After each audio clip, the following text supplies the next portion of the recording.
QuantSpeak, expert insights from quants for quants. Welcome to QuantSpeak, a new podcast from the CQF Institute at Fitch Learning. Hi, I'm Dan Tudball, editor of Wilmot Magazine, and this is QuantSpeak. There's something in the air, that palpable sense of anticipation, that mounting feeling of festivity as quants the world over prepare to set aside their slide rules in the spirit of fellowship, which means but one thing. The Quant Insights Conference is just around the corner.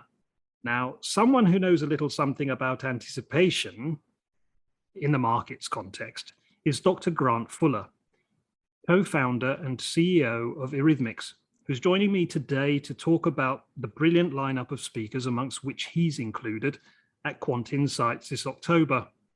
Hi, Grant. Hello. Thanks for joining us. We've got a lot to chat about today. There's a phenomenal lineup of speakers, not least of whom is Paul Wilmot, who I have to mention first on pain of redundancy, but we'll get to that agenda in a bit.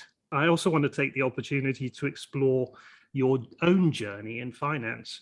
But first, we really have to kick off with Robert Litterman's participation in the conference. Absolutely. I was so happy when the team at Wilmot and yourself, Dan, sent me over the list and the news that Bob was going to be the keynote speaker at this year's conference. I think every quant and every practitioner in capital markets and finance generally is painfully familiar and intimately familiar with the work of Black and Litterman portfolio optimization models that were created during Goldman Sachs. And this has really impacted and shaped the way in which portfolios are constructed since then and even now. And of course, there have been various iterations in this, and quants have developed and adjusted these to take various factors and assumptions into account and to compensate for some deficiencies that have become to light. But really, the work of Black and Litterman was incredibly seminal and instrumental. So it's a great pleasure to be speaking at the conference this year, along with Bob Litterman. Yes, and he's focusing on climate risk, which is a subject that's really been close to his heart for some years. It's interesting to think that climate risk has been something that has popped on and off the radar over the last 20 years or so, a number of times, but there seems to be something of a different quality to the interest in that this time around. Yes, I think climate risk is an interesting one. It's popped on and off the agenda for decades now. And it started, of course, originally by environmental activists and environmental campaigners challenging the world and saying this is an unsustainable progress that the world is making. We're consuming vast quantities of energy. Look what it's doing to the environment, what the human activities are doing to the environment. And it's completely unsustainable. And of course, people, by people, I mean organizations and us as society, I think we've all sort of said, yes, that's really important. We must do something about it. But the urgency with which that needs to happen, we've never really properly sort of addressed that. And over the last few years, the scientific community and the data and the analysis in that space has really solidified itself, and more concrete analysis, investigation, scientific study has actually been applied to. It's not simply a yes, this might be a problem. The feedback from the scientific community and everybody else actually is that this really is a problem. It is profoundly shaping our lives personally, our lives as families, as organizations, as societies, and even as a species. And I think I read somewhere that mankind, humans occupy 0.02% of the biomass of all living things. And that's such a tiny amount. And when you think about it and you say, how is it possible for 2 basis points of biomass to affect the atmosphere and the climate of everything that lives on this planet, and not just today, but going into the future. And I think one of the things that is interesting, and a lot of my colleagues in either in hedge funds or in banks or with regulators, some of their input has been around this disparity of how we equate and describe effectively what mankind has done and with our science and technology. And we've captured and harnessed and extracted energy from the past in terms of fossil fuels, and we've refined it and released it in the present. And of course, physicists know that energy cannot be created or destroyed, simply transformed from one form to another.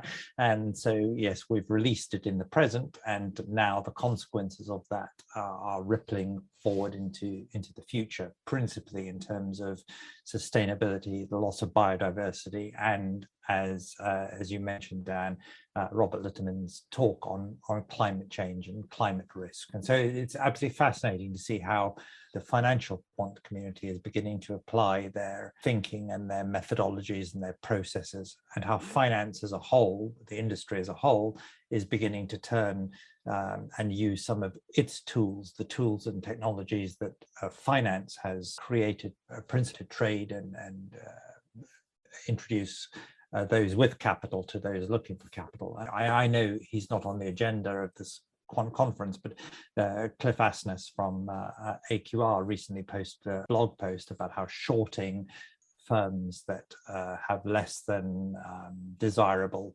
greenhouse gas and climate change policies is a tactic that is being used or could be used by investors. So it's really interesting to see how the financial community is beginning to address these, both from the risks and from the opportunities. Yes, absolutely. I saw that post from Cliff Asness as well.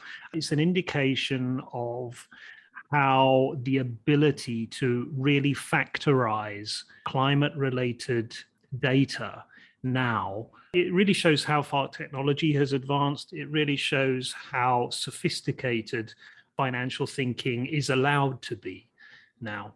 But you were making an interesting point about hard sciences just now. And of course, you actually came from a hard science background. You started out in chemistry and then transitioned to finance. Could you tell us a little bit about that?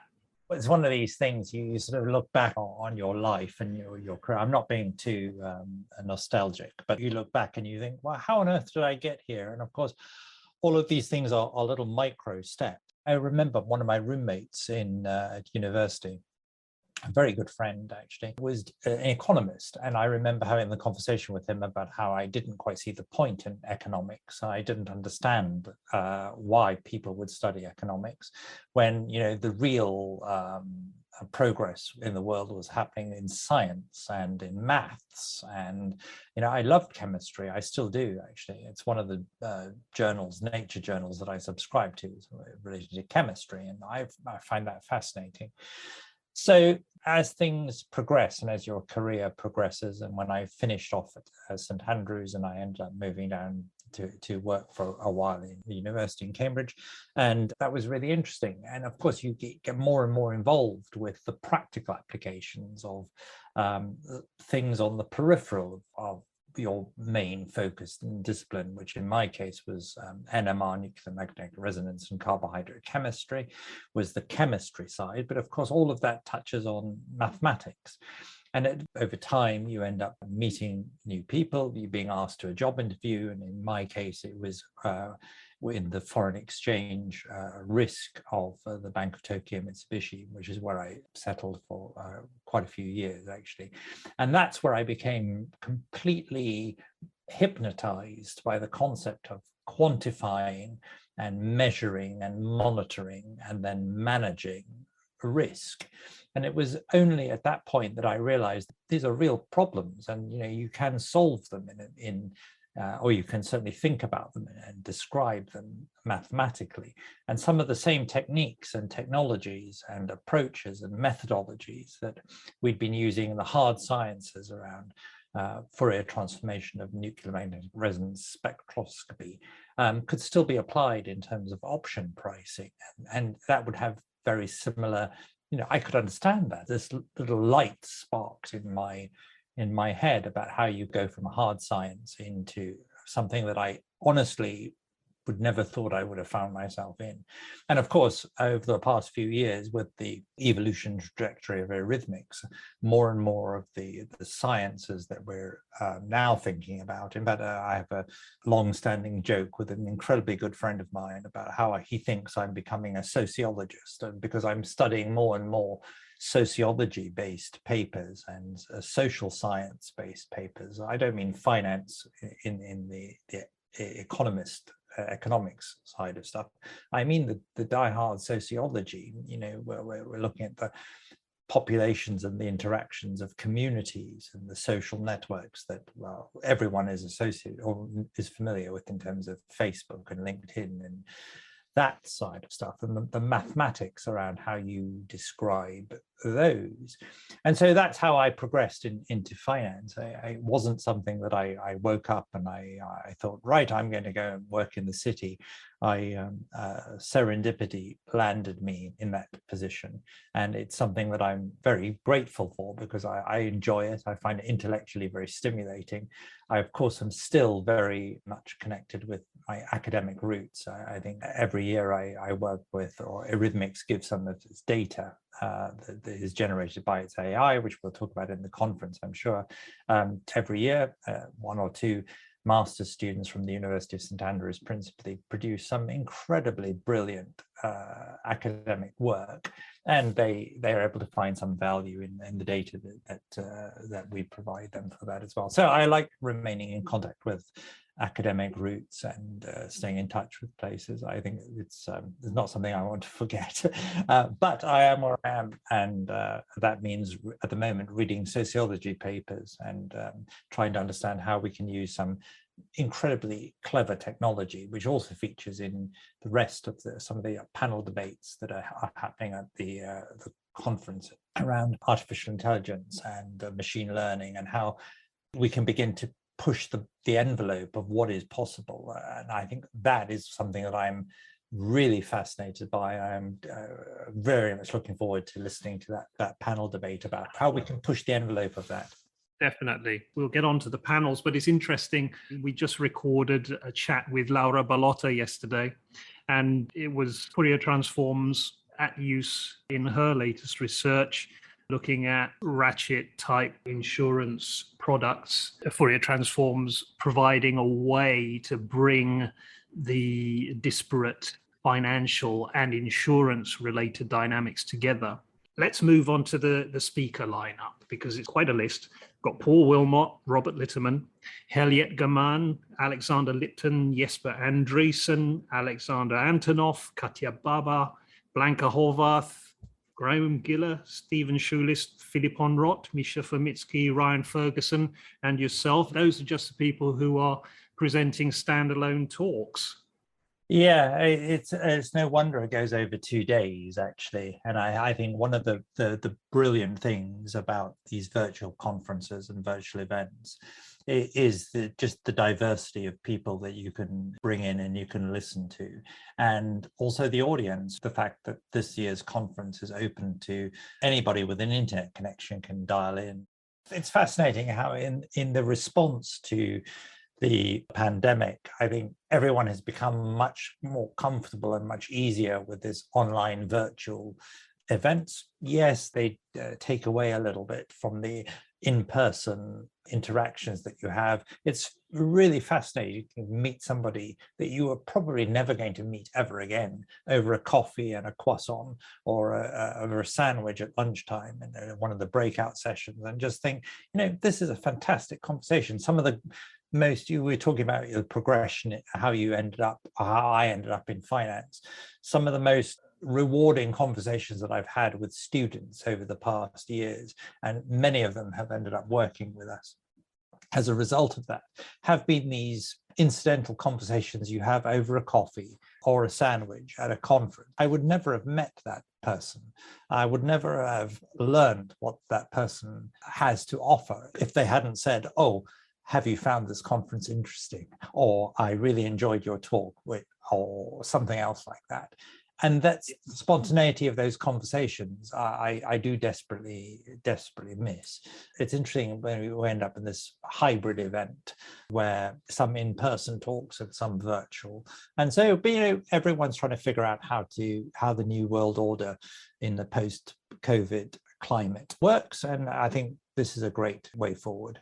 I think that one massive benefit is that people in all sorts of different markets get the opportunity to see speakers who they wouldn't necessarily get to see in their locality, and having that access is really great. One of the things that we're excited about putting on the conference series is about that access to real thought leaders in areas which may not necessarily have them able to come and visit in person.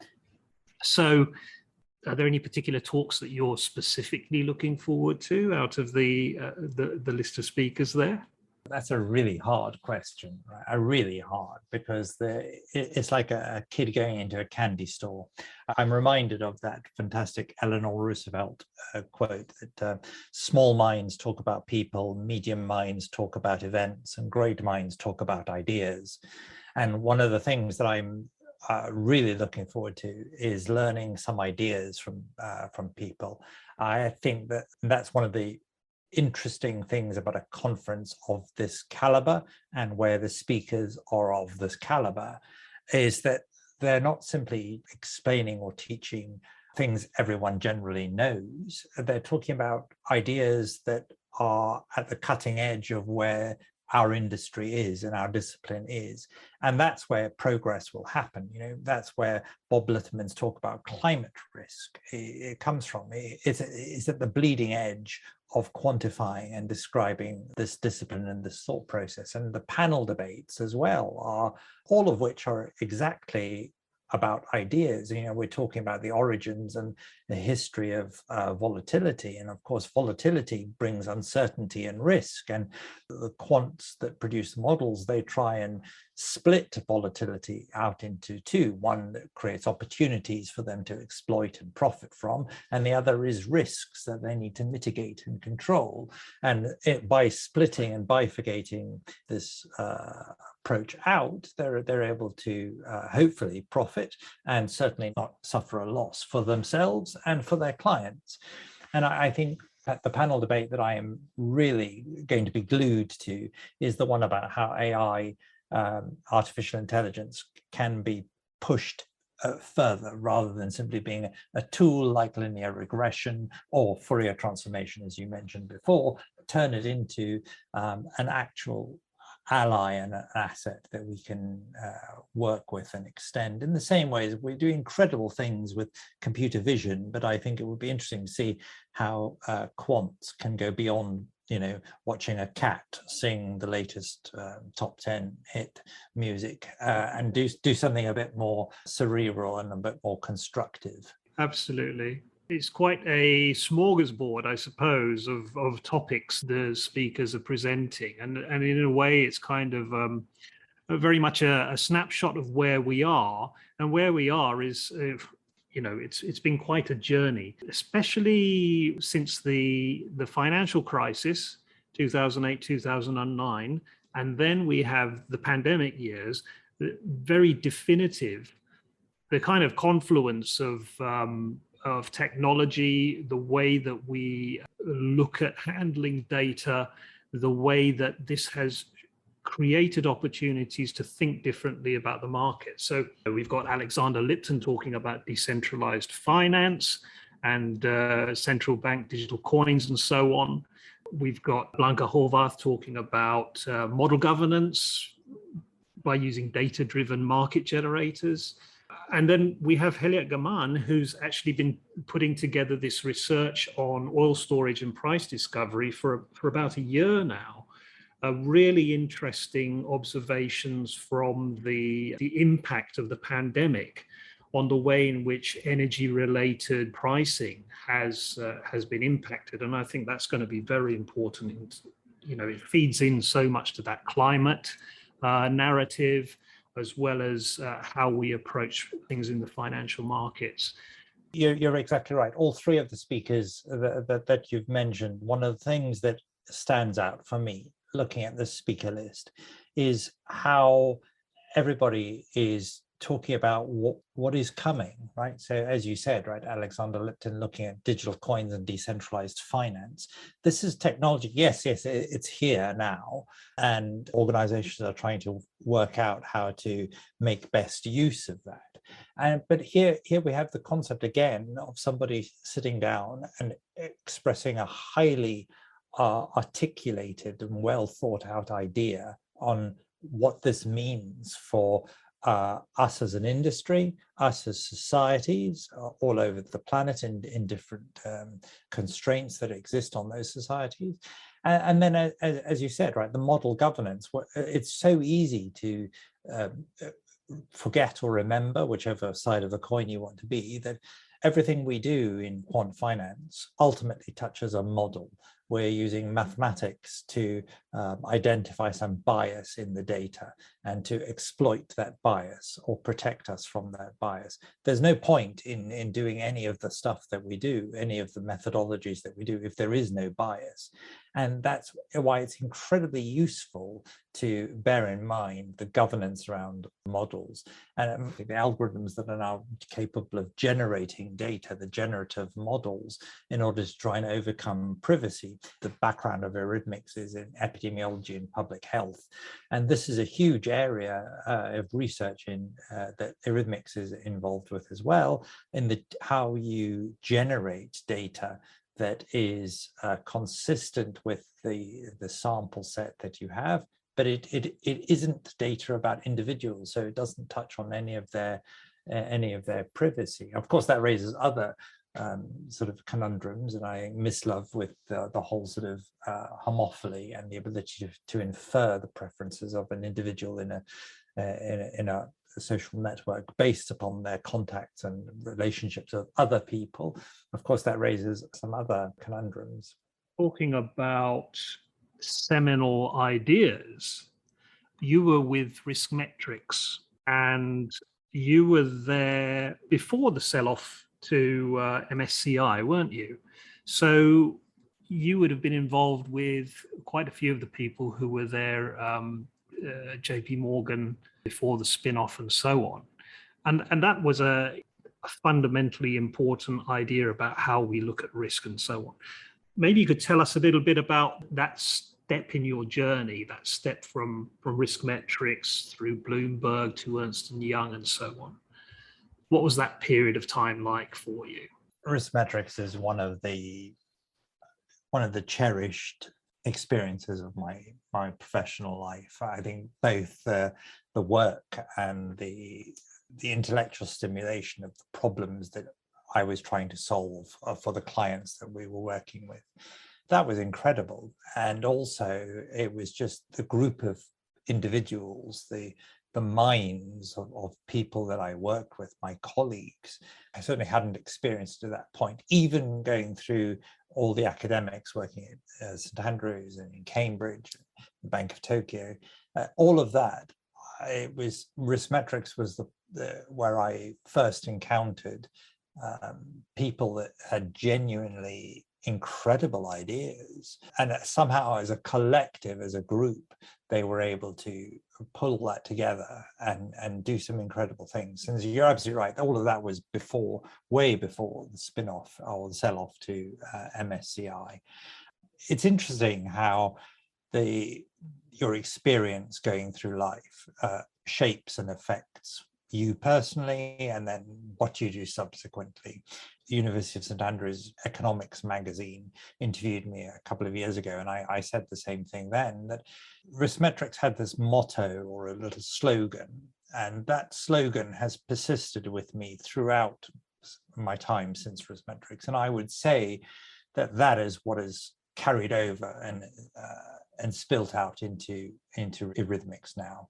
And that motto was, what Irithmics was trying to do was to change the world, have fun, make money, in that order. And Ethan Berman, the CEO, had an incredible vision, and he united that company so powerfully and so strongly. And I really am very grateful to everybody in Irithmics for not just saying that catchphrase, but genuinely believing it. And more importantly, making me believe it. I carried it forward, and it now persists in Irithmics.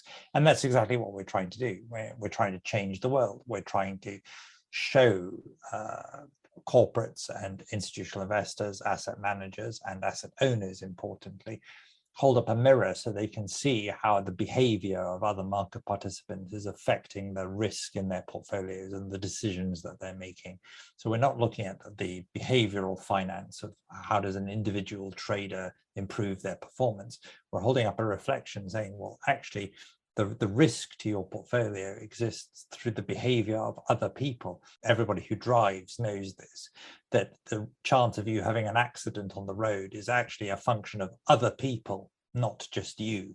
And that's exactly what Irithmics is trying to do, hold up that mirror, that lens, and show people, show investors, show corporates as well, the risk to them is being exposed through the behavior of other people.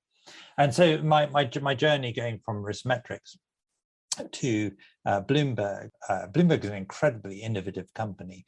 Being huge and having the resources that they have, they're also able to deploy those resources incredibly well. And Bloomberg, Dan Matthews at Bloomberg wanted to build out AIM, which is the hedge fund trading system. Actually, AIM is now the name of the POMS, Portfolio Order Management System, that Bloomberg has, and it's now the flagship trading platform, portfolio management platform that Bloomberg has. And I'm so thrilled that Dan asked me to be part of that project at that time and help build that out. And of course, my risk background meant that I was quite helpful to Dan and Bloomberg in building out the risk capabilities within that system. And I'm really so thrilled that so many of Bloomberg's customers and clients use that and benefit from it now. Exactly. And speaking of, as you were just now, about curiosity and taking a different approach to things, we decided to take a different approach with the panel on volatility. So we invited Mike Miller from North Star to chair the panel. And then we asked Doyne Farmer and Rick Bookstaber, who graciously agreed. And here are two stalwarts of the agent-based modeling camp talking about volatility. The question of where volatility comes from. Over the last few years, we've seen an increasing interest in ABM. And I think that there are a lot of aspects of that which you are certainly affine to. Maybe you'd like to tell us a little bit about your thoughts on that panel discussion and the ABM links to how you approach things. Yeah, so obviously I don't know what the a panel on the origins of volatility are going to say, so I don't want to jinx this too much. But I think agent-based modeling is an incredibly powerful tool to learn things about how properties emerge from the dynamic interaction between autonomous agents. Each agent is going off doing its own thing. And if you think about it, that's what happens in the market, right? You have each individual investor that goes off and does their own thing. They choose what to buy and what to sell in their portfolios. They're optimizing their own constraints and conditions based upon their own objectives. And magically, out of this soup of independent agents all doing their own thing, we distill market activity into one single dimension, which is price. And it's always confused me, or not confused me, it's always I've always considered and pondered why we take a very, very heterogeneous view of all things that can be shaping an investor's decisions and choices and distill it down into one single dimension, price. And then we torture that single dimension. We go and create derivatives of it. We turn it into returns and volatility and covariance. But essentially, we're just manipulating the same piece of data, price. And there's only so many ways you can torture it before you can split it out into some other metric. And I've always found it interesting that it's really hard to get down to boil that problem down even further and say, right, well, how does price evolve? How is price formation created in the market? And of course, it's the whole thing from Keynes's beauty contest, when all investors are saying, this is where the title of my talk comes from, anticipating the anticipations of others. It's a tipping of the hat to Keynes, who, his beauty contest, that investors are essentially trying to anticipate what other investors are trying to anticipate as well. And that's fundamentally how the market functions. In fact, it was Richard Thaler, Nobel Prize laureate Richard Thaler, that said that Keynes's beauty contest analogy remained a very apt description of how financial markets function today. And that is really true. So you get from all of this collective anticipating the anticipations of others, emergent behavior begins to arise. And that emergent behavior has properties that we can measure, like volatility, for example. We can begin to see where turbulence is being created. This also relates to some of the other more interesting sociological basis of finance. Schiller's fantastic work on narrative economics. Dan, you and I have talked about this many times before, about how narratives and stories and the thoughts and processes around how organizations and how they arrive at their decisions to allocate capital. There isn't a single corporate today that doesn't try and optimize their, in inverted commas, corporate narrative. And they even use that phrase, their corporate narrative, because they understand that narratives have an impact on the investors' decisions to allocate capital. And it's really important that those corporates get that narrative correct. And one of the things that we have done specifically at Irithmics, and worked incredibly closely with the London Stock Exchange, who now provide some of Irithmics' data to every corporate listed on that exchange, is to show corporates how those views and expectations of institutional investors are evolving in the market. And to do that very specifically, we use agent-based modeling and reinforcement learning as well.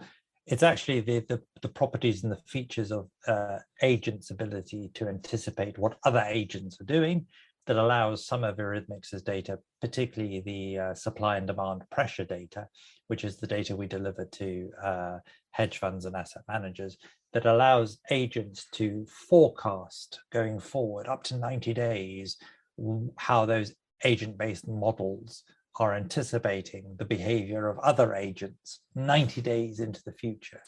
And that's incredibly useful. It provides some great insight into where markets correct themselves and where adjustments are not as dramatic as everyone thought they were going to be, or indeed where they can be more dramatic. A really good example was the Archegos shock news and how that profoundly affected Credit Suisse's share price. Actually, it was fascinating to look at that and study that through the lens of agent-based modeling. And actually, there's a little blog article on our website. If you're curious about that, you can go and read it. That leads us very neatly to the panel that you've been wanting to talk about. I know you've been champing at the bit for this one. The panel's going to be chaired by Tony Guida, who's well known within the CQF Institute community.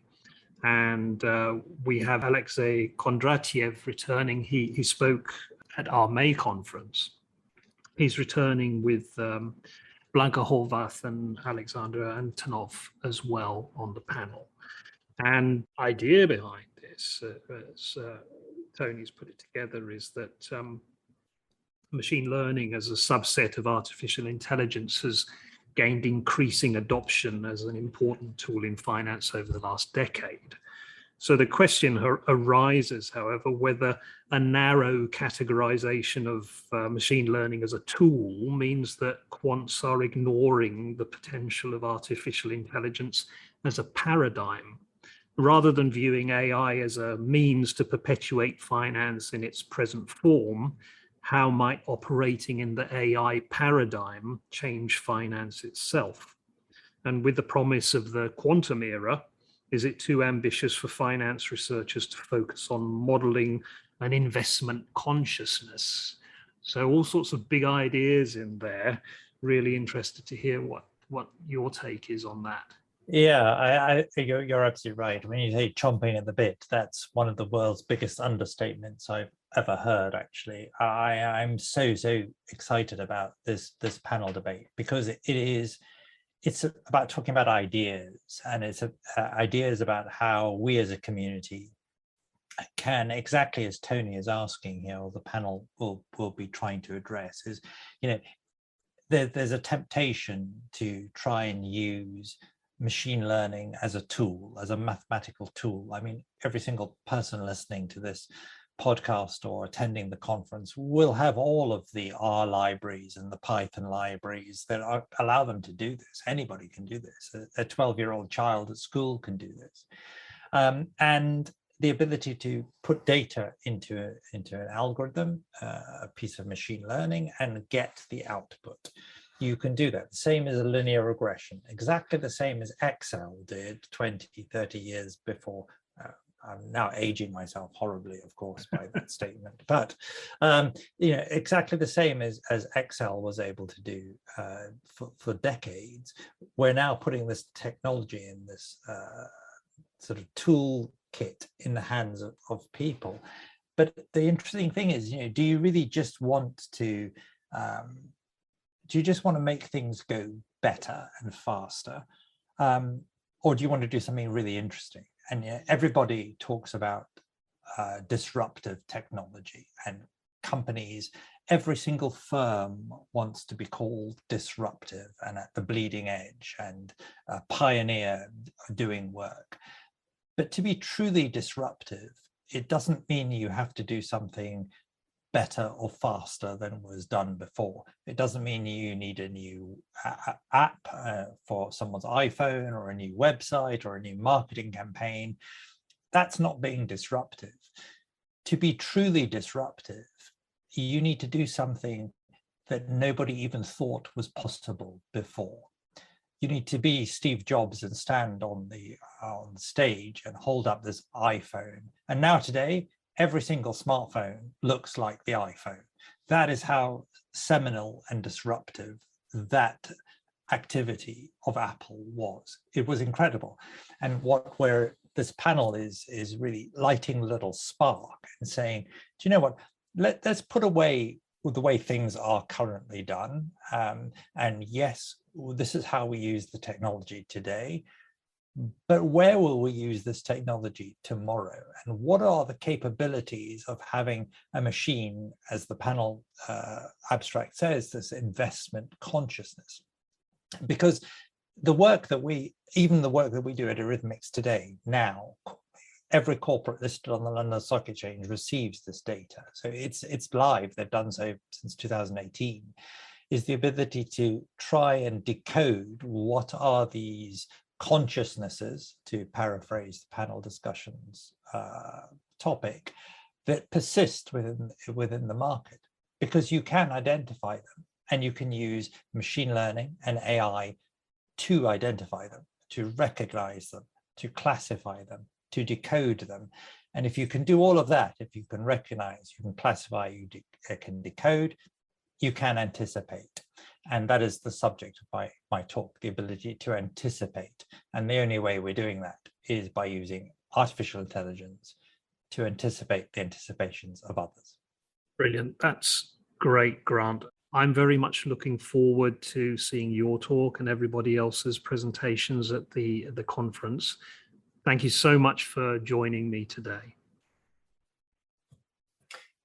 No, thank you so much for having me and having the chance to have this chat. I'm also really looking forward to the event at the end of next month? So the Quant Insights Conference will be held on the 27th and 28th of October. It will be held globally, live and online. It's the 8th conference in the series and is brought to you by the CQF Institute, Fitch Learning and Wilmot. Tickets are free for all CQF Institute members and include access to all the talks and panels, breakout and networking activities, plus 30 days of video on demand. And becoming a CQF Institute member is free too. So, what are you waiting for? Get your complimentary ticket today. Thank you for listening to QuantSpeak. Don't forget to subscribe and do sign up to the CQF Institute for more insights into quant finance.